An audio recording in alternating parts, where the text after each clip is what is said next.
Hola, ¿cómo están? Buen día. Mi nombre es Daniel Enciso y soy cirujano coloproctólogo. El día de hoy vamos a hablar sobre el síndrome de intestino irritable. El síndrome de intestino irritable es una patología, es una enfermedad en la cual le llamamos funcional porque no hay algo exactamente que esté fallando, sino que fallan varios sistemas dentro del intestino. Antes se creía que solamente era el colon, ahora sabemos que puede ser desde el esófago hasta el intestino grueso, en este caso el colon. Y la situación del intestino irritable es una molestia intestinal o dolor abdominal que tiene que ver con ciertas cosas. Cambios en la forma de las heces y cambios en la periodicidad de las heces. Y generalmente, aunque no siempre, estas molestias o este dolor abdominal mejora cuando el paciente va a evacuar. El síndrome de intestino irritable tiene varias causas. Por ejemplo, algunos pacientes es un aumento o una disminución de la serotonina, que es un neurotransmisor que se secreta en el intestino.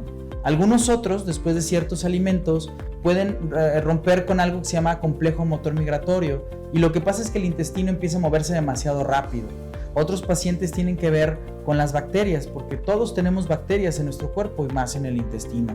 Y en el intestino grueso es donde habitan la gran mayoría de ellas. Entonces, un cambio en estas bacterias, que suban algunas o que bajen otras, puede condicionar que haya mayor distensión, mayor dolor y mayor molestia para el paciente.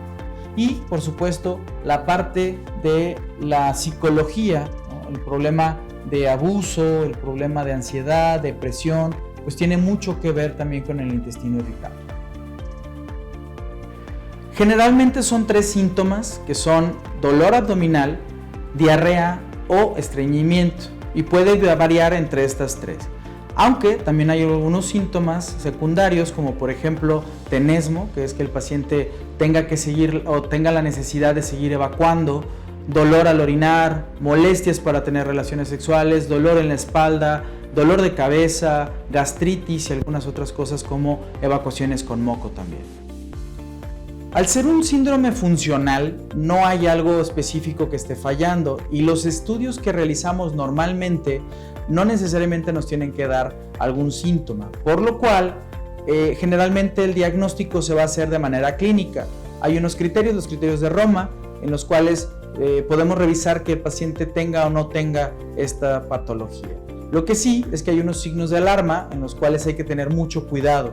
Por ejemplo, si está sangrando, o si el dolor no mejora aún con el tratamiento, o si además eres una persona arriba de los 50 años, tenemos que pensar siempre en malignidad o en algún otro tipo de patologías, no solamente en esto, divertículos u otra cosa.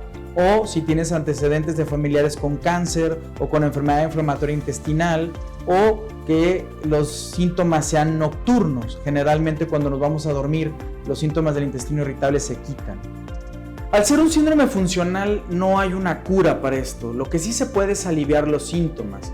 Y bueno, al ser una patología compleja o que tiene varias aristas, pues no siempre existe un tratamiento global adecuado. El tratamiento generalmente va enfocado en los síntomas pivote, por ejemplo, estreñimiento, diarrea, dolor, o cuál de los 2 o de los 3 se presentan más. Y en ese sentido, el tratamiento tiene un abanico importante de medicamentos, desde los antiespasmódicos, antidepresivos tricíclicos, inhibidores de la recaptura de serotonina, hasta medicamentos, por ejemplo, como la lubiprostona o algunos de este tipo, que lo que hacen es aumentar la motilidad del intestino para disminuir el estreñimiento.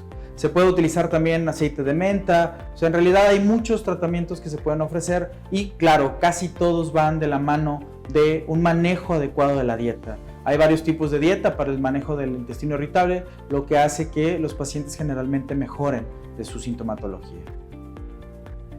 Es muy importante entender que este tipo de síndromes tiene muy baja posibilidad de tener o de presentar cáncer o alguna enfermedad importante como enfermedad inflamatoria, lo cual significa que el paciente tiene que aprender a vivir con este síndrome de intestino irritable.